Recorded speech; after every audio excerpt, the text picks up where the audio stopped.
Hi everyone, welcome back to my YouTube channel. मैं हूं अमिता और आज की रेसिपी है एक बार बनाइए और साल भर खाइए। तो चलिए देख। तो यहाँ पर मैंने छिलके वाली मूंग की दाल ली है।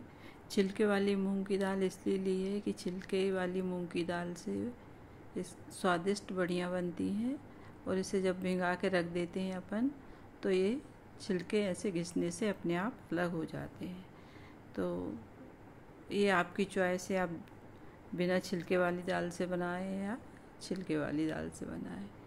तो यहाँ पर तो मैंने इस तरह ली थी और ये मेरी साफ़ होकर इस तरह दाल हो गई है और फूल कर भी तैयार है।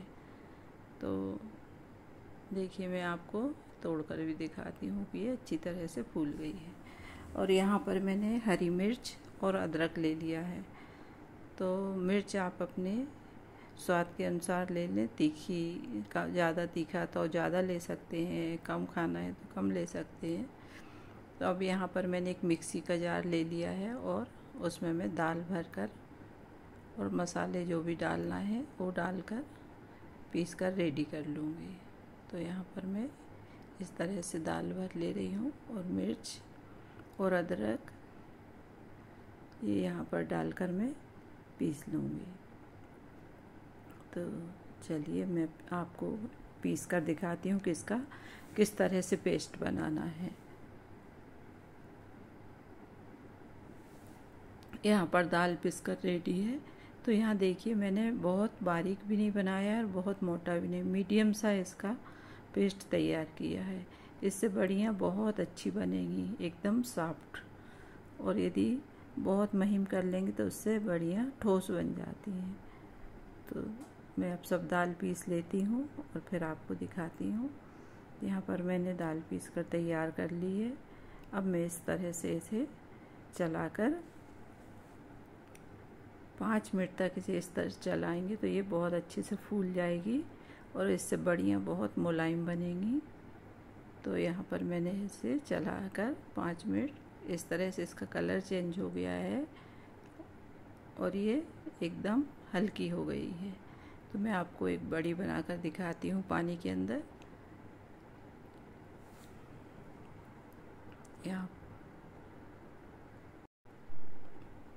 तो यहाँ पर आप देखिए, ये ऊपर आ जाएगी पानी से।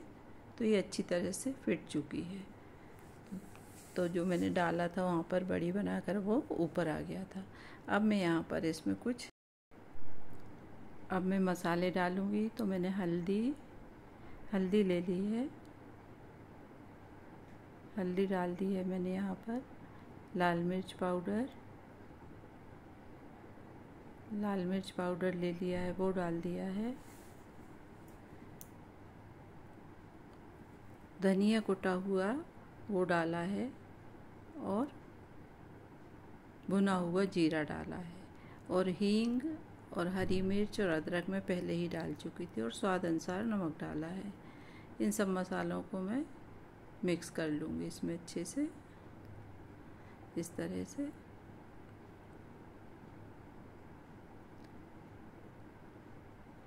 अच्छे से चलाते हुए पूरे मसाले मिक्स कर लेना है। इस तरह सारी दाल में मसाले सब मिक्स हो जाएं। तो इस तरह से चलाते हुए मैंने सारे मसाले मिक्स कर लिए हैं। और अब मैंने यहाँ पर एक सूपा ले लिया है और इस पर मैं बड़ी बनाऊंगी।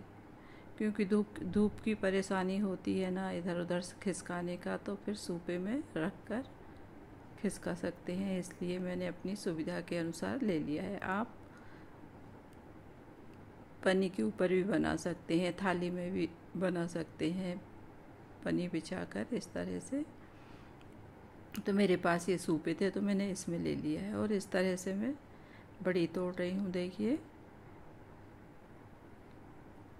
बड़ी तो एकदम बहुत बड़ी भी नहीं बनाना चाहिए और बहुत छोटी भी नहीं, क्योंकि बहुत बड़ी बनाएंगे सूखने में टाइम लगेगा। और मीडियम जो रहेंगी तो वो सूख भी जाएंगी और आराम से कोई दिक्कत नहीं होगी। और बहुत बारीक बनाने से वो ठोस हो जाती हैं, तो बहुत बारीक तो नहीं बनाने चाहिए। तो मैंने यहाँ पे इस तरह से ये बड़ी बना रही हूँ। देखिए, बड़ी ऐसी चीज़ है कि जब कभी मन हो कि सब्ज़ी खाकर बोर हो गए हैं तो आप बड़ी की कोई सब्ज़ी के साथ आलू बड़ी बना सकते हैं। जो भी आपकी पसंद हो सब्ज़ी उसके साथ इसे मिक्स करके बना सकते हैं। या फिर कभी कभी सब्ज़ी भी नहीं होती घर में तो बड़ी काम आ जाती है, तो इसलिए घर में बना के थोड़ी सी रख लेना चाहिए। तो भाई मैं तो बना लेती हूँ और साल भर चलती है मेरी बड़ी, तो जब मर्जी तब बना के खा लो, नहीं है तो रखी है फिर वो। तो इस तरह से बनाकर, और अभी तो धूप भी अच्छी है तो आराम से सूख जाती हैं वो दिन भर में।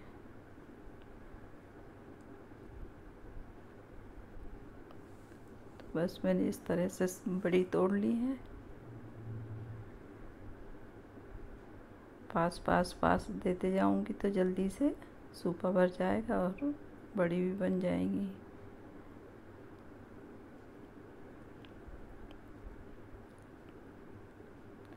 आप लोग बताइए, आप लोग कैसे बनाते हैं?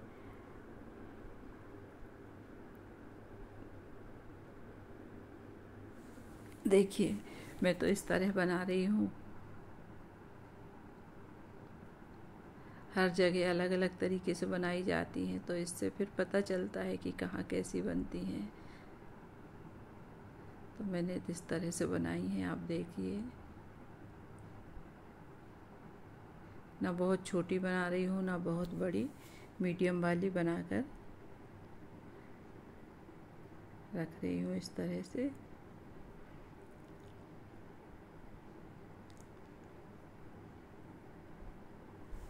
तो यहाँ पे देखिए ये सूपा फुल हो चुका है।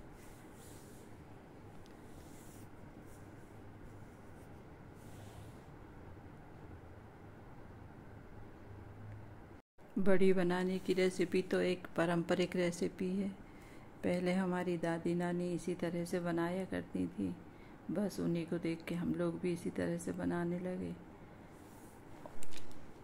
पहले तो लोग इसी तरह की सब्जियां बना के खाते थे। बरसात में पत्ते वाली सब्जियां ज़्यादा नहीं खाते थे, इसलिए वो ये बड़ी वगैरह या फिर ये टमाटर और ये बैगन ये सब सुखा कर रख लेते थे और ये घर में रखी हुई चीज़ें खाते थे। बाज़ार की सब्जियां बरसात में नहीं खाते थे। तो बस ये एक हमारे बड़ों से ही इस तरह का बनाने का रिवाज चला आ रहा है और उसी तरह से हम लोग भी बनाने की कोशिश करते हैं।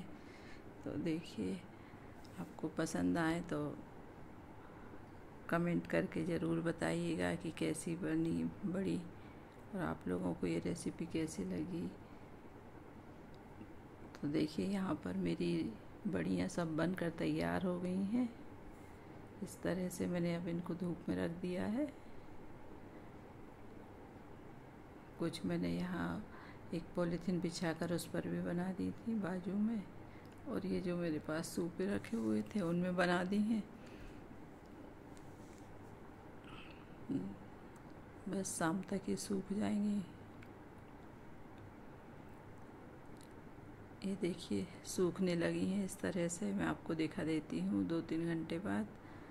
धूप बहुत तेज़ है तो मैंने इनको इकट्ठा भी कर दिया है और अब फिर फैला के डाल दूँगी इस तरह से।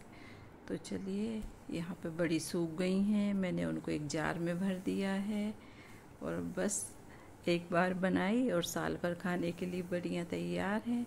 तो इसी तरह से आप भी बनाएं और इन्जॉय करें। तो मेरी रेसिपी आपको कैसी लगी? एक बार बनाओ और साल भर खाओ वाली प्लीज़ कमेंट करके ज़रूर बताइएगा। हाँ, तो यहाँ पर ये बड़ी बनकर तैयार हैं।